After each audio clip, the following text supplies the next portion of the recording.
Hello, my name is Brian Best, and this is my video response for our Week 2 lesson video series on visual design.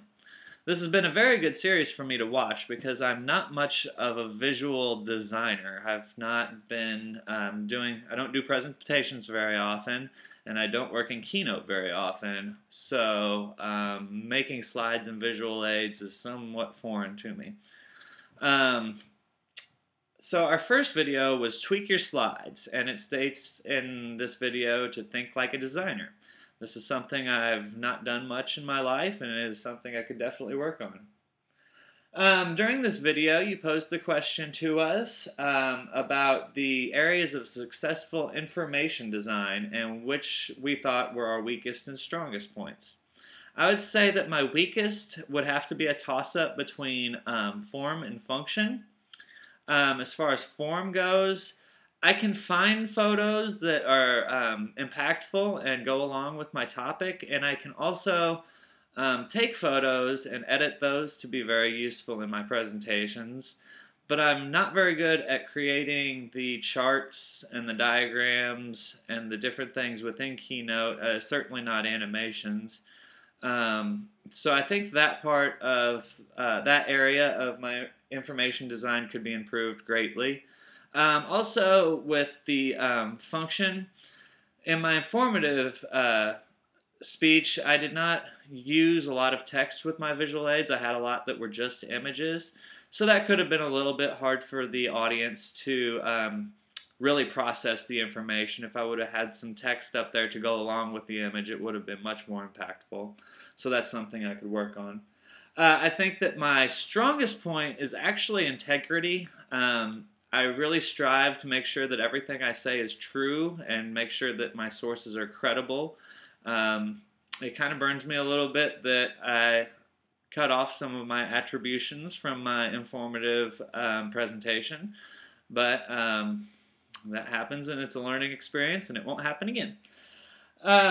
And then right below that, I would have to say would be interestingness, because I always try to make it at least a little bit interesting, put a little funny comment in there, a funny slide. And then also in this video, you mentioned how you make your text choices, your font choices, and I thought this was very helpful for me, because during my informative presentation, I found that I had trouble choosing which font to use, and that's great advice to keep it consistent and keep it readable. The next video that was on the series was Tweak Your Slides Part 2 Templates. Templates are not something that I'm used to using, and really I don't respond very well to them.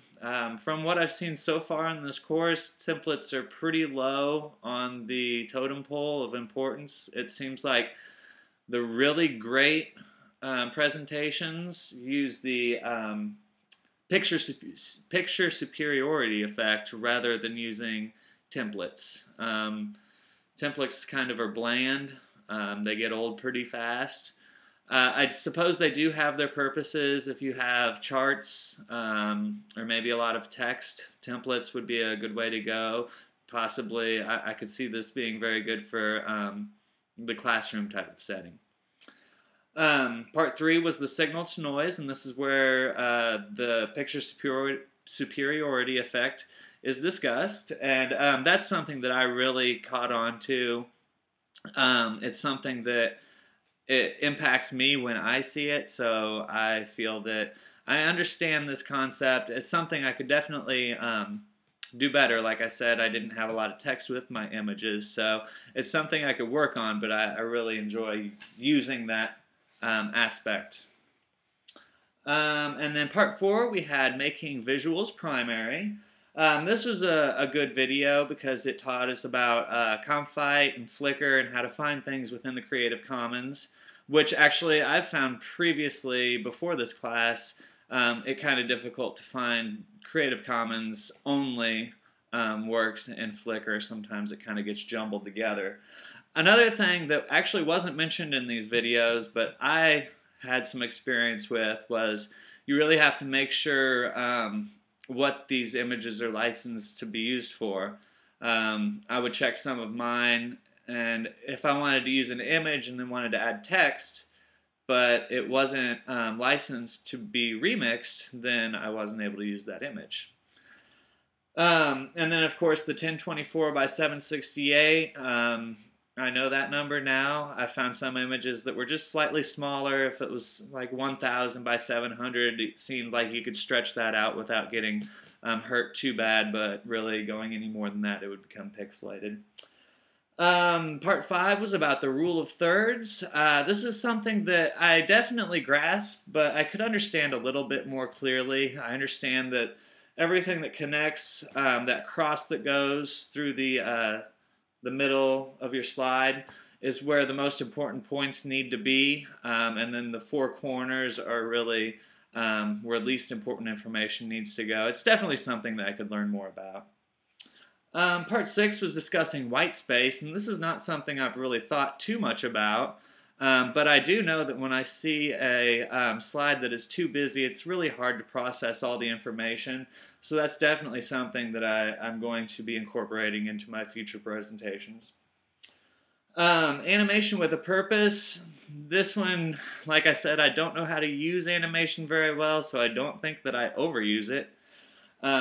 But this did also talk about progressive disclosure and using opacity, and that's actually using the opacity is something that I'd like to do because it really can highlight the main points when you have several different things going on in the slide. And then, of course, another slide costs nothing. That's always great advice, except for the Pecha because it will cost everything. So that's my video response for the week 2. Thank you, and have a great day.